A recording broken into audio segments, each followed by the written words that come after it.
नमस्कार। एक बार फिर से आप सभी का बहुत बहुत स्वागत है परीक्षा वर्ल्ड के इस यूट्यूब चैनल में। दोस्तों, आरआरबी ग्रुप डी 2025 की परीक्षा के लिए प्रीवियस ईयर क्वेश्चंस की जो हम सीरीज चला रहे हैं उसका भाग 4 यहाँ पे हम कवर करने वाले हैं। अभी तक इस सीरीज में 3 वीडियो अपलोड किए जा चुके हैं। प्रत्येक वीडियो में हमने 50 इम्पॉर्टेंट प्रीवियस ईयर प्रश्नों को कवर करवाया है। यह हमारा इस सीरीज का पार्ट 4 है और पार्ट 4 में आज हम फिर से 50 इम्पॉर्टेंट प्रीवियस ईयर क्वेश्चंस को कवर करेंगे। सभी प्रश्न आपके रेलवे ग्रुप डी परीक्षा 2025 के लिए बहुत ही ज़्यादा महत्वपूर्ण हैं। तो आइए सेशन को स्टार्ट करते हैं। पहला प्रश्न आपके स्क्रीन पर है, गांधी स्मृति एवं दर्शन समिति का गठन कब किया गया था? इम्पॉर्टेंट प्रश्न है। राइट आंसर क्या हो जाएगा? सितंबर 1984। ऑप्शन बी आपका बिल्कुल सही हो जाएगा। फतेहपुर सीकरी का जो बुलंद दरवाज़ा है, अकबर द्वारा अपनी किस विजय की याद में इसको बनवाया गया था? तो आप सभी को याद होगा, जो मुगल सम्राट अकबर था, इसने अपने गुजरात विजय को याद करने के लिए जो है फतेहपुर सीकरी में जो है बुलंद दरवाज़ा का निर्माण करवाया था। तो राइट आंसर क्या हो जाएगा? ऑप्शन बी, यानी कि गुजरात विजय की याद में इस बुलंद दरवाज़ा का निर्माण अकबर ने करवाया था। कब करवाया था? तो 1575 ईस्वी में अकबर ने इसका निर्माण करवाया था। अगला प्रश्न आपके स्क्रीन पर है, विधवा पुनर्विवाह अधिनियम की अनुमति देने वाला कानून किस वर्ष पारित हुआ था? तो विधवा पुनर्विवाह की अनुमति देने वाला जो कानून था यह पारित किया गया था 1856 में। ऑप्शन आपका यहाँ पे जो बी है बिल्कुल सही हो जाएगा, 1856। तो इसके बारे में आप याद रखिएगा, ऑप्शन बी आपका यहाँ पे सही हो जाएगा। यूनिसेफ का यहाँ पे हेडक्वार्टर पूछा गया है कि कहाँ पर है? बेहतरीन प्रश्न है। तो यूनिसेफ का मुख्यालय आपको देखने को मिल जाएगा न्यूयॉर्क सिटी में, यानी कि न्यूयॉर्क शहर में। ऑप्शन बी आपका यहाँ पे सही है, न्यूयॉर्क में। अगला प्रश्न आपके स्क्रीन पर है, टेलीकॉम क्षेत्र में आईएसपी का पूरा नाम क्या होता है? तो टेलीकॉम क्षेत्र में आपने देखा होगा कई बार आईएसपी का जो है प्रयोग किया जाता है। तो इस आईएसपी का पूरा नाम क्या होता है? Internet service provider. ऑप्शन आपका यहाँ पे जो बी है बिल्कुल सही हो जाएगा, इंटरनेट सर्विस प्रोवाइडर इसका पूरा नाम होता है। तो ऑप्शन बी आप याद रख सकते हैं, इंपॉर्टेंट प्रश्न है। भारत में श्वेत क्रांति का जनक किसे कहा जाता है? तो भारत में श्वेत क्रांति का जनक हम बोलते हैं डॉक्टर वर्गीस कुरियन को। ऑप्शन आपका यहाँ पे बी बिल्कुल सही है। श्वेत क्रांति का संबंध हो जाएगा दुग्ध उत्पादन से। तो दुग्ध उत्पादन को बढ़ावा देने के लिए जो है भारत में श्वेत क्रांति को स्टार्ट किया गया था और श्वेत क्रांति का जनक कहा जाता है किसको? तो वर्गीस कुरियन को। तो ये फैक्ट आप याद रखिएगा, ऑप्शन आपका यहाँ पे बी बिल्कुल सही हो जाएगा। तो वहीं ऑप्शन आप सी देख पा रहे हैं, डॉक्टर एम.एस. स्वामीनाथन को जो है भारत में हरित क्रांति का जनक कहा जाता है। भारत में हरित क्रांति का जनक हम बोलते हैं डॉक्टर एम.एस. स्वामीनाथन को। वहीं पूरे विश्व में हरित क्रांति का जनक कहा जाता है, पूरे विश्व में हरित क्रांति का जनक कहा जाता है नॉर्मन बोरलॉग को। तो ये फैक्ट आप याद रखिएगा। अगला प्रश्न आपके स्क्रीन पर है, इतिहास की एक काफ़ी फेमस पुस्तक है जिसको हम बोलते हैं इंडिया आफ्टर गांधी। तो यह पुस्तक किसके द्वारा लिखी गई है? इंपॉर्टेंट प्रश्न है। तो यह पुस्तक लिखी गई है रामचंद्र गुहा के द्वारा। ऑप्शन आपका यहाँ पे बी बिल्कुल सही हो जाएगा, इंडिया आफ्टर गांधी पुस्तक के लेखक हैं रामचंद्र गुहा। ऑप्शन बी आप याद रखिएगा। भारत में प्रोजेक्ट टाइगर किस वर्ष शुरू किया गया था? बाघों के संरक्षण को बढ़ावा देने के लिए वर्ष 1973 में। कब? तो वर्ष 1973 में प्रोजेक्ट टाइगर को स्टार्ट किया गया था, शुरू किया गया था। तो ऑप्शन आपका यहाँ पे सी जो है बिल्कुल सही हो जाएगा। अगला प्रश्न आपके स्क्रीन पर है, भारत के राष्ट्रपति द्वारा लोकसभा में एंग्लो इंडियन समुदाय के कितने सदस्यों को मनोनीत किया जाता था? तो यह जो है प्रीवियस ईयर का प्रश्न है। जब यह प्रश्न पूछा गया था तो उस समय लोकसभा में 2 एंग्लो इंडियन समुदाय के लोगों को राष्ट्रपति मनोनीत करते थे, परंतु वर्तमान में अब इसको रद्द कर दिया गया। यह प्रावधान जो है वर्तमान में रद्द किया जा चुका है, यानी कि अब जो है लोकसभा में एंग्लो इंडियन समुदाय के 2 लोगों को जो मनोनीत किया जाता था अब नहीं किया जाएगा। तो वर्तमान का फैक्ट भी आप याद रखिएगा। यह प्रश्न उस समय के प्रीवियस ईयर में पूछा गया जब रेलवे भर्ती परीक्षा हुई थी, तो उस समय 2 एंग्लो इंडियन समुदाय के सदस्यों को राष्ट्रपति मनोनीत करते थे। अगला प्रश्न है, प्रख्यात समाज सुधारक और महिला शिक्षा के लिए कार्य करने वाली पंडिता रमाबाई सरस्वती किस भाषा की महान विदुषी थी, यानी कि ज्ञानी थी? तो जो पंडिता रमाबाई थी ये जो है संस्कृत भाषा की महान विदुषी थी। तो ऑप्शन आपका यहाँ पे क्या सही हो जाएगा? संस्कृत भाषा की, यानी कि ऑप्शन डी आपका यहाँ पे सही हो जाएगा, संस्कृत लैंग्वेज की। अगला प्रश्न है, संघ की राजकीय कार्यों के लिए अंग्रेजी भाषा के लिए निरंतर इस्तेमाल को किस वर्ष में लागू किया गया था? तो संघ के राजकीय कार्यों के लिए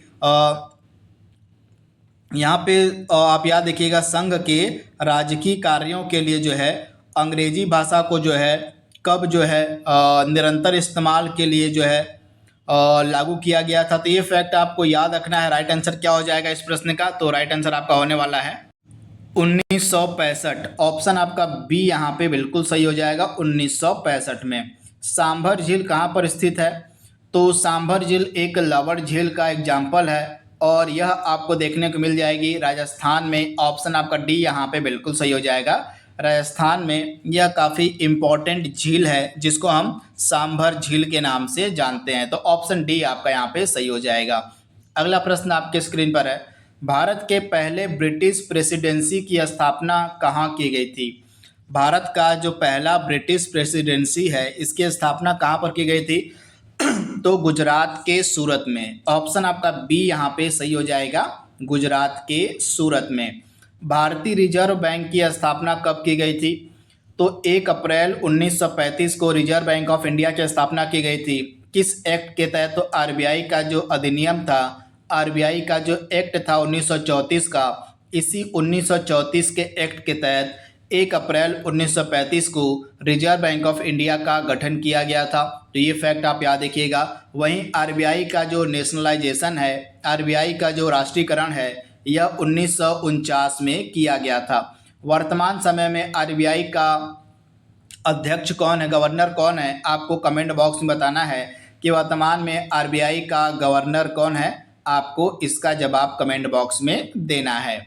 अगला प्रश्न आपके स्क्रीन पर है, संयुक्त राष्ट्र सुरक्षा परिषद में अस्थायी सदस्यों का कार्यकाल कितना होता है? तो मैं आपको इसके बारे में बता दे रहा हूँ, आप नोट डाउन कर लीजिएगा। टोटल जो यूएनएससी है, यानी कि संयुक्त राष्ट्र सुरक्षा परिषद, यानी कि संयुक्त राष्ट्र जो सिक्योरिटी काउंसिल है, इसमें टोटल जो है 15 सदस्य होते हैं। कितने? तो टोटल 15 सदस्य होते हैं, जिनमें से 5 जो है परमानेंट होते हैं, 5 और 10 जो है नॉन परमानेंट यानी कि अस्थायी सदस्य होते हैं। जिनमें से जो 10 अस्थायी सदस्य होते हैं इनका कार्यकाल जो है प्रत्येक 2 वर्ष का होता है। तो राइट आंसर क्या हो जाएगा? 2 वर्ष का कार्यकाल होता है। वहीं जो परमानेंट सदस्य हैं इसके 5 कौन कौन से हैं? तो इसके अस्थायी यानी कि परमानेंट 5 सदस्य कौन कौन से हैं? चीन हो जाएगा, रूस हो जाएगा, फ्रांस हो जाएगा, अमेरिका हो जाएगा और यूनाइटेड किंगडम हो जाएगा।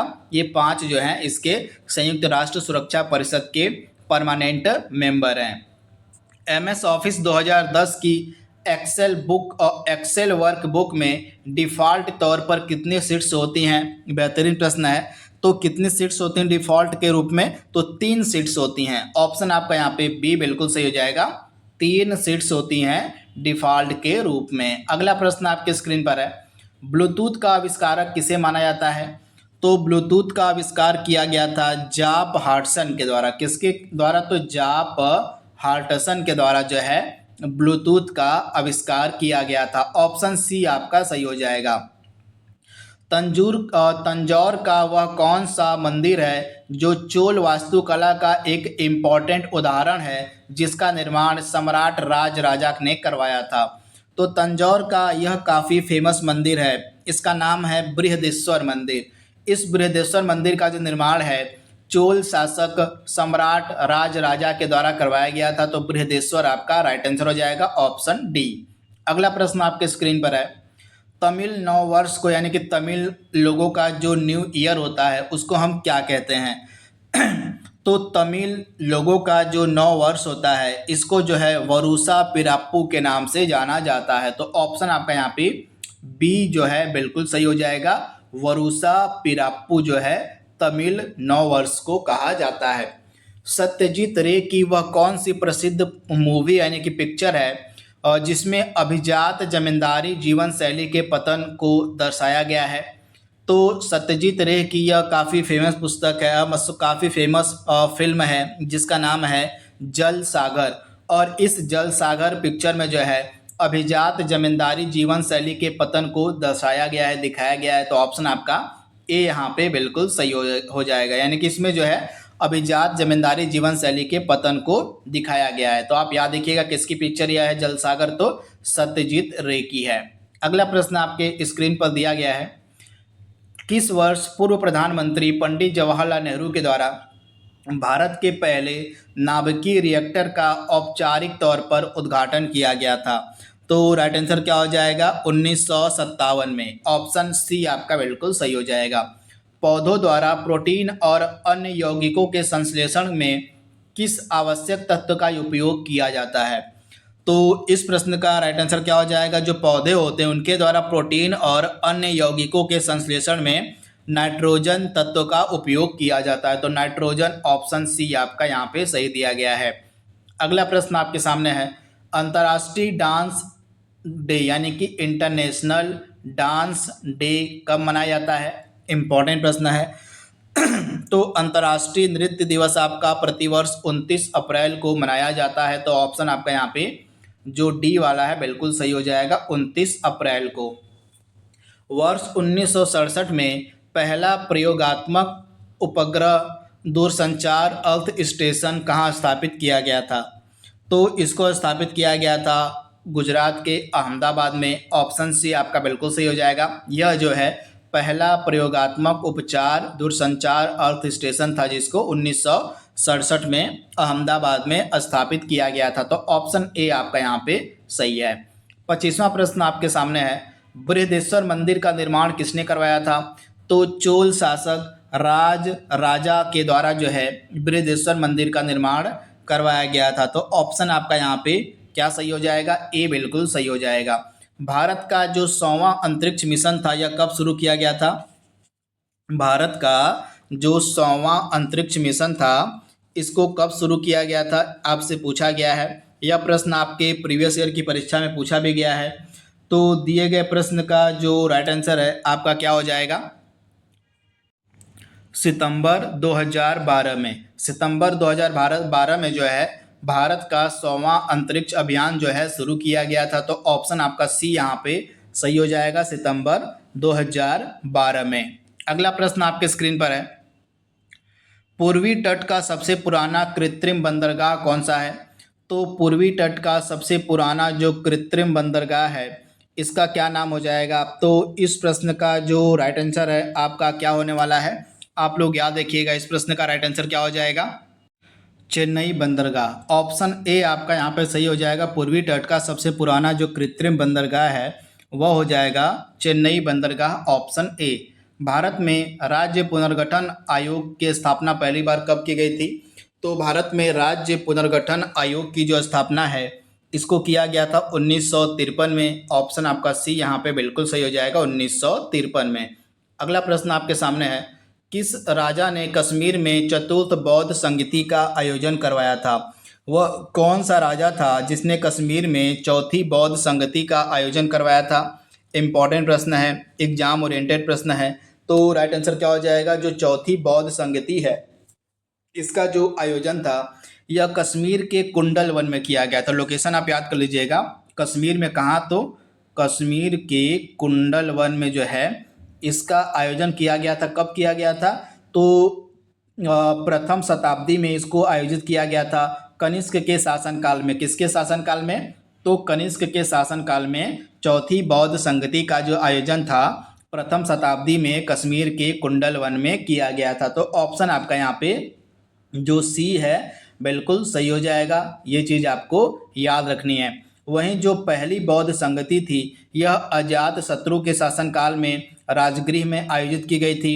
दूसरी बौद्ध संगति कालाशोक के शासनकाल में वैशाली में आयोजित की गई थी। वहीं जो तीसरी बौद्ध संगति है वह अशोक के शासनकाल में पाटलिपुत्र में आयोजित की गई थी। तो चारों की लोकेशन मैंने आपको बता दी है।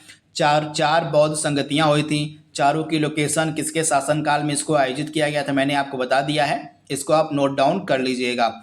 किस पहाड़ी की पश्चिमी सीमा पर भारतीय रेगिस्तान अवस्थित है? वह कौन सी पहाड़ी है जिसके पश्चिमी सीमा पर भारतीय रेगिस्तान है? तो अरावली। ऑप्शन आपका यहाँ पे जो ए है बिल्कुल सही हो जाएगा, अरावली पहाड़ी के। अगला प्रश्न है, गरीबी हटाओ का जो नारा है किस राजनीतिक नेता का नारा था? गरीबी हटाओ का नारा किस राजनीतिक नेता का नारा था? तो इंदिरा गांधी का। भारत की ये पहली महिला प्रधानमंत्री थी श्रीमती इंदिरा गांधी। तो ऑप्शन आपका बी यहाँ पे सही हो जाएगा। भारत में जीएसटी को कब लागू किया गया था? तो भारत में वस्तु एवं सेवा कर यानी कि जीएसटी को 1 जुलाई 2017 को लागू किया गया था। ऑप्शन आपका सी यहाँ पे सही हो जाएगा। और भारत में प्रतिवर्ष जो 1 जुलाई का दिन होता है इसको जो है जीएसटी दिवस के रूप में हम मनाते हैं। यह जो वस्तु एवं सेवा कर यानी कि जो जीएसटी है यह एक अप्रत्यक्ष कर यानी कि यह एक इनडायरेक्ट टैक्स का एग्जाम्पल है, उदाहरण है। अगला प्रश्न है, किस प्रकार की मिट्टी में दक्कन के पठार के अधिकांश भाग को कवर किया है? तो वह कौन सी मिट्टी है जिसने दक्कन के पठार के अधिकांश भाग को कवर किया हुआ है? बेहतरीन प्रश्न है। इस तरह के प्रश्न आपसे एग्जाम में पूछे जाएंगे। तो राइट आंसर क्या हो जाएगा? काली मिट्टी यानी कि जो ब्लैक सॉइल है, जो काली मिट्टी है, इसने दक्कन के पठार के अधिकांश भाग को कवर किया हुआ है। एशियाई विकास बैंक का मुख्यालय पूछा गया है कि कहाँ पर है?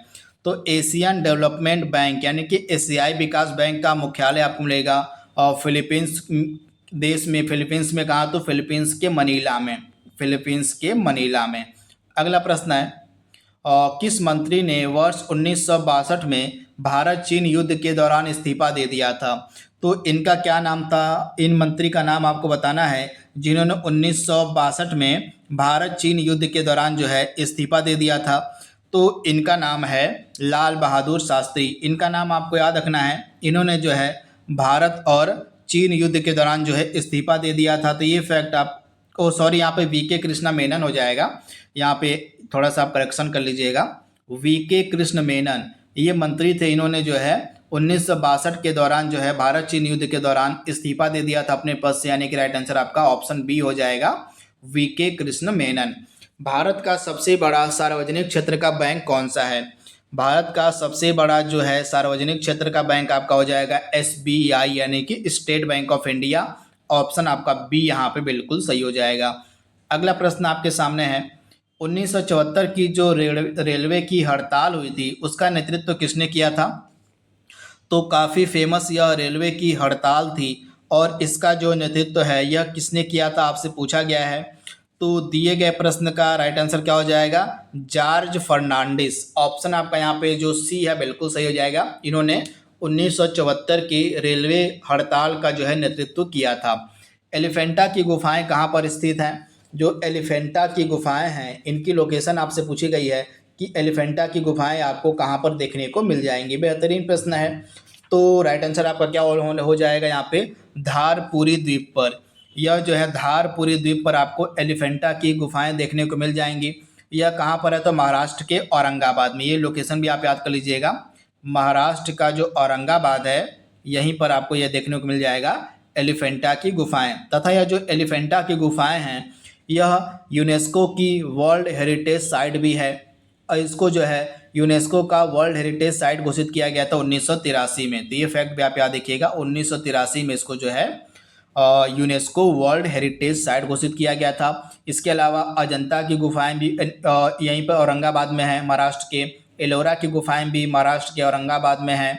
और आपकी जो अजंता की एलिफेंटा की गुफाएं हैं और यहाँ पे आप थोड़ा सा करेक्शन कर लीजिएगा। जो एलिफेंटा की गुफाएं इनको जो 1987 में, कब? तो 1987 में जो है यूनेस्को वर्ल्ड हेरिटेज साइट घोषित किया गया था। यह जो है महाराष्ट्र के धारपुरी द्वीप पर स्थित है। तो ये करेक्शन थोड़ा सा आप कर लीजिएगा। लेकिन इसके अलावा जो मैंने आपको बताया था 1983 में जो है महाराष्ट्र के औरंगाबाद में जो 2 गुफाएं हैं अजंता और एलोरा की, उनको जो है 1983 में यूनेस्को वर्ल्ड हेरिटेज साइट घोषित किया गया था। तो ये फैक्ट आप याद रखिएगा। वर्ष 1983 में अजंता की गुफाएं और एलोरा की गुफाएं, इन दोनों को यूनेस्को वर्ल्ड हेरिटेज साइट घोषित किया गया था और दोनों ही महाराष्ट्र के औरंगाबाद में हैं। लेकिन इसके अलावा जो एलिफेंटा की गुफाएं हैं ये भी मुंबई के धारपुरी द्वीप में आपको देखने को मिल जाएंगी। लेकिन इनकी जो लोकेशन है आप याद रखिएगा, इनको जो है 1987 में जो है यूनेस्को वर्ल्ड हेरिटेज साइट घोषित किया गया था एलिफेंटा की गुफाओं को। तो ये चीज़ आप याद रखिएगा, कंफ्यूज मत होइएगा, यहाँ आपको कन्फ्यूजन पैदा हो सकता है, इसलिए मैंने आपको क्लियर कर दिया है। एक बार फिर से मैं आपको बता दे रहा हूँ कि जो एलिफेंटा की गुफाएं हैं यह जो हैं इनको जो है 1987 में यूनेस्को वर्ल्ड हेरिटेज साइट घोषित किया गया था। वहीं अजंता की गुफाएं और एलोरा की गुफाओं को 1983 में यूनेस्को वर्ल्ड हेरिटेज साइट घोषित किया गया था। और जो एलिफेंटा की गुफाएं हैं यह भी आपको महाराष्ट्र में देखने को मिल जाएंगी धारपुरी द्वीप पर। अगला प्रश्न आपके स्क्रीन पर है, संयुक्त राष्ट्र महासभा के द्वारा 21 जून को किस दिवस के रूप में मनाया जाता है? तो 21 जून का जो दिन होता है इसको अंतर्राष्ट्रीय योग दिवस के रूप में मनाया जाता है। तो ऑप्शन आपका यहाँ पे जो सी है बिल्कुल सही हो जाएगा, अंतर्राष्ट्रीय योग दिवस के रूप में। किस स्वतंत्रता सेनानी को सीमांत गांधी कहा जाता है? तो खान अब्दुल गफ्फार खान को। ऑप्शन आपका सी यहाँ पे बिल्कुल सही हो जाएगा, खान अब्दुल गफ्फार खान को जो है सीमांत गांधी के नाम से जाना जाता है। तो ये फैक्ट आप याद रखिएगा, इम्पॉर्टेंट है। इसके अलावा अगला प्रश्न आपके स्क्रीन पर है, एक चीज़ और आप याद यहाँ पे कर सकते हैं, जो सुभाष चंद्र बोस हैं इनको जो है देश नायक के नाम से भी हम जानते हैं। इनको जो है सुभाष चंद्र बोस को देश नायक की जो उपाधि है किसने दी थी? तो रविंद्रनाथ टैगोर ने सुभाष चंद्र बोस को देश नायक की उपाधि दी थी। इसके अलावा सुभाष चंद्र बोस को हम नेताजी के नाम से भी जानते हैं। तो ये फैक्ट भी आप याद रख सकते हैं। अगला प्रश्न आपके स्क्रीन पर है, भारतीय राष्ट्रीय कांग्रेस के पहले मुस्लिम अध्यक्ष कौन थे? आपसे पूछा जा रहा है कि भारतीय राष्ट्रीय कांग्रेस के पहले मुस्लिम अध्यक्ष कौन थे? तो इनका नाम था बदरुद्दीन तैयब जी। ऑप्शन आपका यहाँ पे ए बिल्कुल सही हो जाएगा। 1987 का जो मद्रास अधिवेशन हुआ था कांग्रेस का, इसकी अध्यक्षता जो है बदरुद्दीन तैयब जी ने करी थी और यह जो है पहले मुस्लिम अध्यक्ष बने थे कांग्रेस के। तो आप याद रखिएगा। अगला प्रश्न आपके स्क्रीन पर है, world book and copyright day कब मनाया जाता है? World book and copyright day कब मनाया जाता है? तो इस प्रश्न का राइट आंसर आपका क्या होने वाला है, जो वर्ल्ड बुक और कॉपीराइट डे है इसको प्रतिवर्ष हम कब मनाते हैं? 23 अप्रैल को। ऑप्शन सी आपका सही हो जाएगा, 23 अप्रैल को। अगला प्रश्न आपके सामने है, 1920 से लेके 22 के दौरान असहयोग आंदोलन का नेतृत्व किसने किया था? तो महात्मा गांधी ने किया था। यह जो असहयोग आंदोलन था 1 अगस्त 1922 को जो है स्टार्ट होता है। ये फैक्ट 1920 को स्टार्ट होता है असहयोग आंदोलन। तो ये फैक्ट आप याद रखिएगा। तो इस असहयोग आंदोलन का जो नेतृत्व है किसके द्वारा किया गया था? तो इसका नेतृत्व किया गया था महात्मा गांधी के द्वारा। तो ये फैक्ट आप याद रखिएगा। तो असहयोग आंदोलन को शुरू कब किया गया था? असहयोग आंदोलन को स्टार्ट किया गया था 1 अगस्त 1920 को। और जिस दिन असहयोग आंदोलन शुरू होता है ठीक उसी दिन 1 अगस्त 1920 को मृत्यु हो जाती है किसकी? तो लोकमान्य बाल गंगाधर तिलक की जो है मृत्यु हो जाती है ठीक इसी दिन। तो ये फैक्ट भी आप याद रखिएगा। तो 1 अगस्त 1920 को ही बाल गंगाधर तिलक का निधन हो जाता है और इसी दिन असहयोग आंदोलन को स्टार्ट किया गया था। और असहयोग आंदोलन वापस कब लिया गया? तो 4 फरवरी 1922 को एक घटना होती है जिसको हम चौरी चौरा कांड के नाम से जानते हैं। तो चौरी चौरा कांड के कारण ही महात्मा गांधी ने 12 फरवरी 1922 को असहयोग आंदोलन को वापस ले लिया था। तो ये फैक्ट आप याद रखिएगा। रॉलेट एक्ट कब पारित किया गया था? तो रॉलेट एक्ट पारित किया गया था 1919 में। ऑप्शन आपका यहाँ पे जो बी है बिल्कुल सही हो जाएगा। अगला प्रश्न आपके स्क्रीन पर है, भारत में पंचायती राज दिवस कब मनाया जाता है? तो प्रत्येक वर्ष जो 24 अप्रैल का दिन होता है इसको भारत में पंचायती राज दिवस के रूप में मनाया जाता है। भारत ने किस पंचवर्षीय योजना के दौरान मिश्रित अर्थव्यवस्था का विकल्प चुना था? तो भारत ने जो है दूसरी पंचवर्षीय योजना के दौरान, आप याद रखिएगा, भारत ने दूसरी पंचवर्षीय योजना के दौरान जो है मिश्रित अर्थव्यवस्था का जो है विकल्प चुना था। तो राइट आंसर क्या हो जाएगा, दूसरी पंचवर्षीय योजना के दौरान। तो यह जो दूसरी पंचवर्षीय योजना थी इसका कार्यकाल आपसे पूछा जा सकता है। तो आपको याद रखना है जो सेकेंड 5 ईयर प्लान था, जो दूसरी पंचवर्षीय योजना थी, इसका समय काल था 1956 से लेके 61 तक। 1956 से लेके 61 तक चलती है दूसरी पंचवर्षीय योजना। और जो दूसरी पंचवर्षीय योजना थी यह पीसी महालनोबिस मॉडल पर आधारित थी। और इस दूसरी पंचवर्षीय योजना में भारी उद्योगों एवं खनिजों को प्राथमिकता दी गई थी। और इसी दूसरी पंचवर्षीय योजना के दौरान ही दुर्गापुर, भिलाई, राउरकेला के जो इस्पात कारखाने हैं उनकी भी स्थापना इस दूसरी पंचवर्षीय योजना के दौरान ही करी गई थी। तो सारे फैक्ट आप याद रखिएगा द्वितीय पंचवर्षीय योजना से जुड़े हुए। अगला प्रश्न आपके सामने है, श्वसन तंत्र से संबंधित विभिन्न रोग किस प्रकार के प्रदूषण के कारण होते हैं। तो सांस से संबंधित जितने भी रोग होते हैं आपके वायु प्रदूषण के कारण देखने को मिलते हैं, यानी कि एयर पोल्यूशन। ऑप्शन बी आपका सही हो जाएगा। चौरा चौरी कांड कब हुआ था। तो आपका यह जो चौरा चौरी कांड है 4 फरवरी 1922 को हुआ था। और इसी चौरा चौरी कांड के कारण ही महात्मा गांधी ने जो है असहयोग आंदोलन को वापस ले लिया था। तो ऑप्शन बी आपका यहाँ पे सही हो जाएगा, 4 फरवरी 1922 को। अगला प्रश्न आपके सामने है, राष्ट्रीय ग्रामीण स्वास्थ्य मिशन किस वर्ष में शुरू किया गया था। तो इसको शुरू किया गया था वर्ष 2005 में। ऑप्शन सी आपका सही हो जाएगा। भारत के समुद्री मार्ग की पहली बार खोज किसने करी थी। तो वास्को डिगामा ने। वास्को डिगामा ने ये पुर्तगाल के रहने वाले थे और इन्हीं के द्वारा जो है पहली बार भारत के समुद्री मार्ग की खोज करी थी। तो इनका नाम आप याद कर लीजिएगा, ये पुर्तगाली यात्री थे जिनका नाम था वास्को डिगामा। तो वास्को डिगामा ने ही जो है भारत के लिए समुद्री मार्ग की पहली बार खोज करी थी। तो ये फैक्ट आप याद रखिएगा, यहाँ पे पुर्तगाली आपका राइट आंसर हो जाएगा। पुर्तगालियों में किसने, तो वास्को डिगामा जो थे इन्होंने ही इसकी खोज करी थी। तो ये फैक्ट आप याद रख सकते हैं। तो इस प्रकार से जो प्रीवियस और क्वेश्चन की सीरीज है आपकी ग्रुप डी परीक्षा के लिए, उसको हमने यहाँ पे कंप्लीट कर लिया है। यह वीडियो आपके ग्रुप डी परीक्षा के लिए बहुत ही ज़्यादा महत्वपूर्ण है। तो आज के लिए बस इतना ही। Thank you, thanks for watching, thank you.